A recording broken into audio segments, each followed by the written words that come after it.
சாய் பக்தர்களுக்கு என் அன்பு வணக்கங்கள். ஓம் சாய்ராம். என் அன்பு குழந்தையே, நீயோ கஷ்டத்தில் இருக்கிறேன் என்று கவலைப்பட்டு கொண்டு இருக்கிறாய். தீர்க்கமாக என்னை நம்பு, இனியும் கவலை கொள்ளாதே. நீ நினைத்தது நினைத்தபடி கைகூடி வரப்போகும் தருணத்தை நான் உருவாக்கிவிட்டேன். நீ உன் குல தெய்வத்தை நீ எப்படி கும்பிட்டாலும் எனக்கான நல்லது நடக்கவில்லை. சாயப்பா, நான் எப்படியாவது அவர்களை என் வீட்டிற்கு வரவழைத்து எனக்கான விஷயத்தை பெற்றுக்கொள்ள வேண்டும் என்று நினைக்கிறாய் அல்லவா? ஒரு குல தெய்வம் எத்தனை தெய்வத்திற்கோ சமம் என்று சொல்வார்கள். ஆனால் ஒன்றுமே நடக்கவில்லை. நானும் கும்பிட்டு கொண்டு தான் இருக்கின்றேன், ஆனால் எதுவுமே நடக்கவில்லை என்று தவிக்காதே. நீ குல தெய்வத்துக்கு முன் கண்ணீர் விட்டு அழுது கொண்டே இருக்கிறாய். அப்பா, இதற்கு மேல் என்னால் முடியாது, என்னை நீங்கள்தான் காப்பாற்ற வேண்டும் என்ற இக்கட்டான சூழ்நிலையில் இருந்து கொண்டு இருக்கிறது.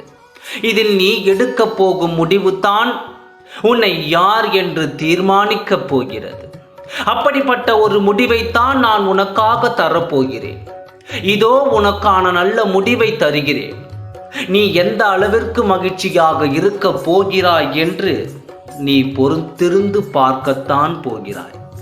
மற்றவர்கள் எல்லாரும் பிரமிக்கும் வகையில் உன் வாழ்க்கையின் மாற்றத்தை நான் அறிவிக்கப் போகிறேன்.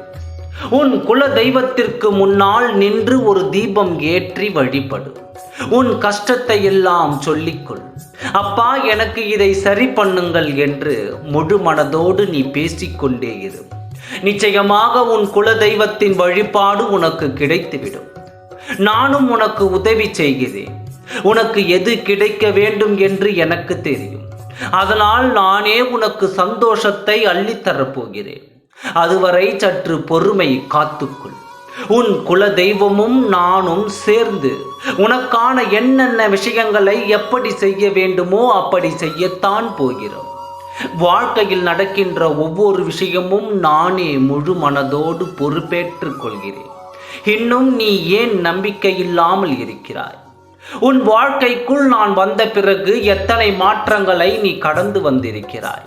அத்தனையும் உனக்கு நல்லதாக இருக்கும் பொழுது, நல்லதாக செய்யும் பொழுது நீ ஏன் எதையோ நினைத்து கவலைப்பட்டு கொண்டிருக்கிறாய்? என் முன் வந்து விட்டாய் அல்லவா? நீயோ என் முன் வந்து விட்டாய் அல்லவா? நீயோ என் முன்னாடி நின்று பேசும் பொழுது அவ்வளவு நம்பிக்கையோடு பேசிக் கொண்டிருக்கிறாய். அப்பா, என்னால் அது முடியும் என்று சொல்கிறாய். ஆனால் என்னிடம் பேசிவிட்ட பிறகு உனக்கான நம்பிக்கையை இழந்து நீ எதையோ பேசிக் கொண்டிருக்கிறாய். நீ மனதில் நம்பிக்கை இல்லாமல் இருக்கிறாய். அதனால் தான் உன் வேண்டுதல்கள் நிறைவேறாமல் இருக்கிறது. நீ எப்பொழுதும் நம்பிக்கையோடு இரு. எந்த ஒரு விஷயத்தை செய்யும் முன்பு நீ நம்பிக்கையோடு செய்தால் மட்டுமே உன் வேண்டுதல்கள் பலிக்கும் என்பதை நான் அடிக்கடி உனக்கு சொல்லிக் கொண்டிருக்கிறேன். ஆனால் நீ அப்படி இல்லை. எதற்கெடுத்தாலும் சந்தேகம்தான்.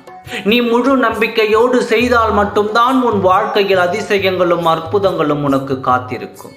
நீ நினைத்ததை நினைத்தபடி நடக்கவில்லையே என்று கலங்குகிறாய். நான் மறுபடியும் சொல்கின்றேன், நீ நினைத்தபடி நடக்க வேண்டும் என்றால் நம்பிக்கையோடு இரு. நல்லது நடக்கும், நிச்சயம். ஆகையால் எதை நினைத்தும் கவலை கொள்ளாதே. நல்லதே நடக்கும். ஓம் சாய்ராம். நன்றி, வணக்கம்.